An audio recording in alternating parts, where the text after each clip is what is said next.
Hi, my name's Leslie. I'm an adult services librarian with the Lexington Public Library. You're joining us for our first book tossing scrimmage where fellow staff get together and toss out reading ideas.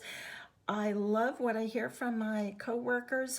They never drop the ball when it comes to recommending great titles. So we're going to toss out some suggestions that might make a wonderful diversion for you to read this summer.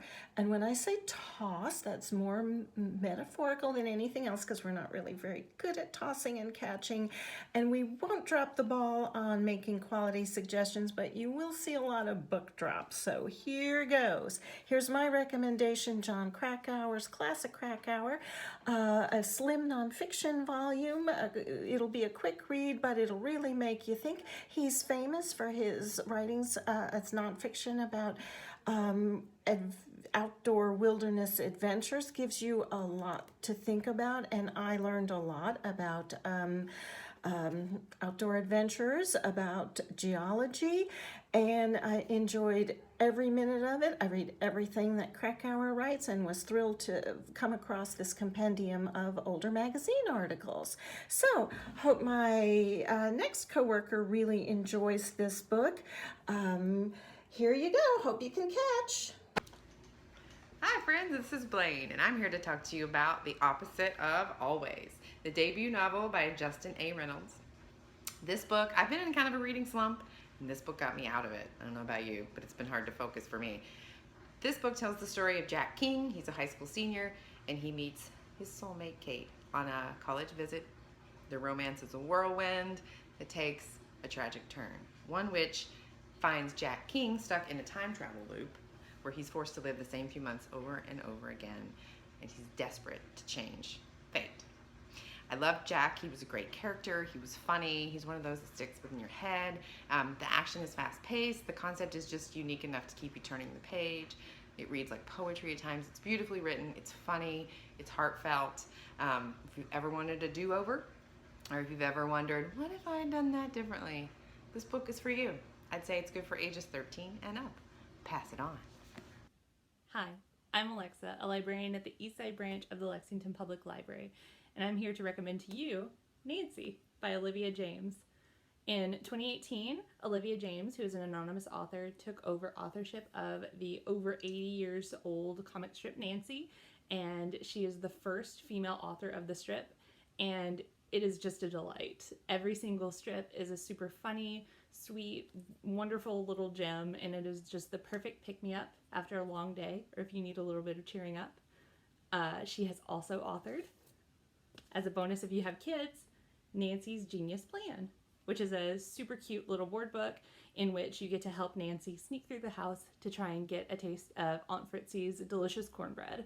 So I would highly recommend both of these books. If you get a chance, definitely check them out. They're super fun, and I hope you guys enjoy them. Thank you. Hi everyone, Miriam from the Central Library. One of the books that I enjoyed reading this summer is The Henna Artist by Alka Joshi.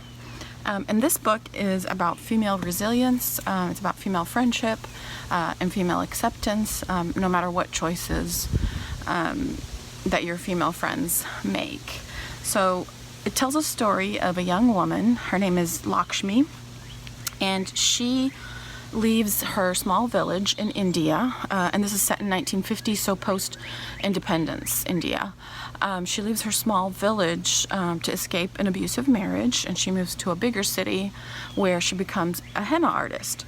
And she designs henna for, really lavish henna for rich upper-class women. And her designs are unique.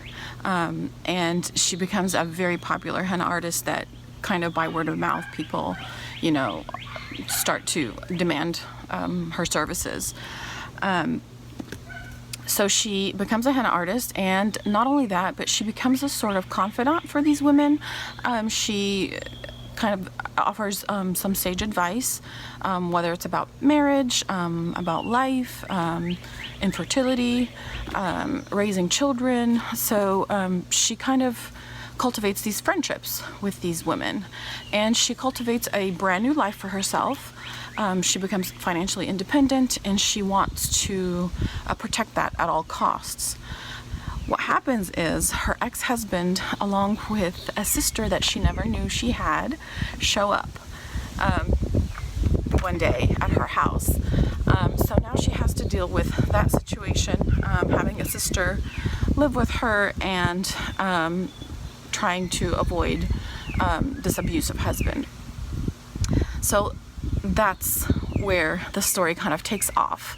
There are lots of twists and turns, lots of surprises that I'm not going to give away, but the whole moral of the story is that she learns to kind of accept people as to who they are and what kind of decisions they make.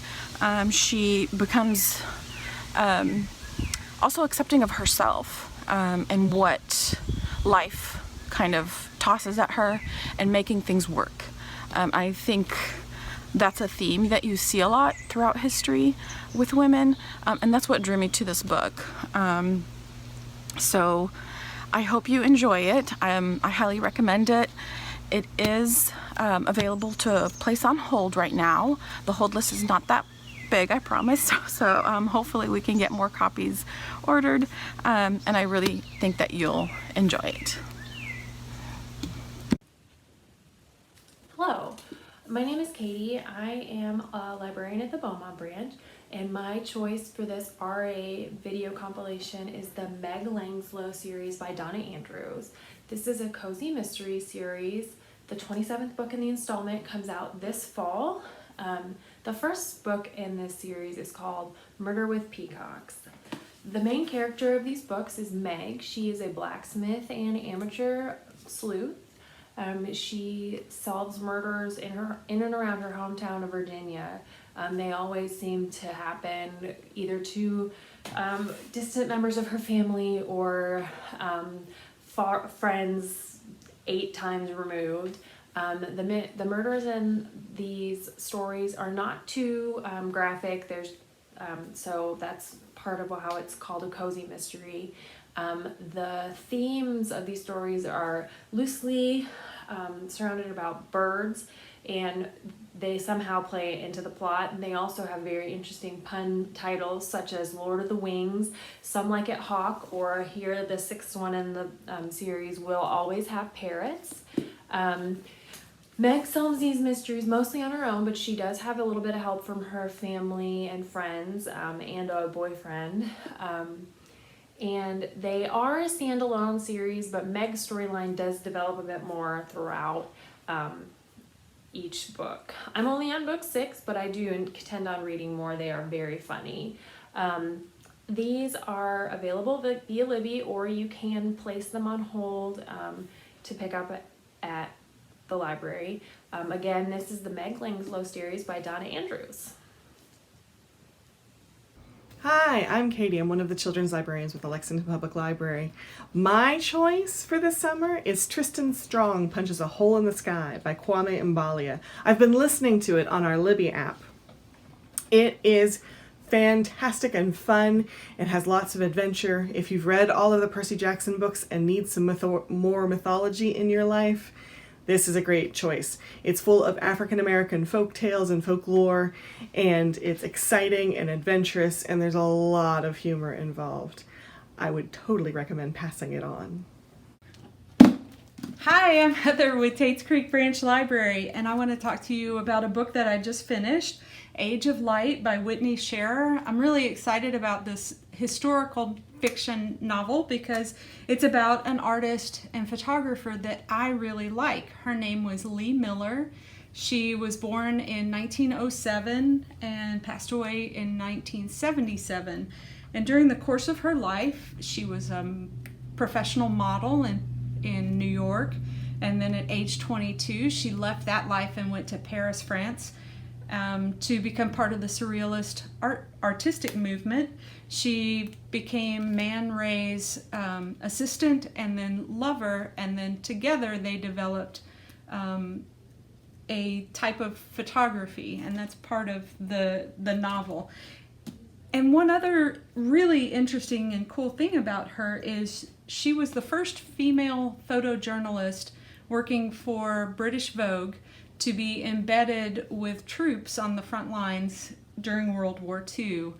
She marched with troops when they liberated Dachau, and she was just an amazing person, and the novel is really good. I knew a lot about her because I really liked her work, and I can say that the different scenes and events that go on in the novel were things that I've read about in her biographies. You can find a lot of her photographs. There are none of her photographs in the novel itself, but if you want to see her work, you can look her up online, Lee Miller. What else would I say about it? If you enjoy historical fiction novels with really strong female characters who are groundbreakers, that's the kind of person she was. She inspired me personally because she was so fearless and ready to go out and just, blaze her own trail. And the photographs that she took during World War II, she was there, like I said, when they marched into Dachau, and it's just amazing what she caught on film. And it's also amazing that after the war was over, she put her photography away and devoted herself just to cooking. And, this person, she was friends with Picasso and Salvador Dali and these famous surrealist artists, and she just wanted a quiet life after the war. I think it really traumatized her. So her own son, Anthony Penrose, didn't even know that his mom had been a very important photographer until after her death, when he found her photographs in the attic where she had hidden them. And I'm not talking about a small stack, but huge boxes, cases of photographs. And then her work started coming to light. So during her own lifetime, although she was successful enough, she didn't really get the kind of notice that she deserved. And I highly recommend this book, and I hope that you'll take a look at it. And I also want to thank you for spending time with us and listening to us talk about our books. We all certainly miss, getting to talk to you in person.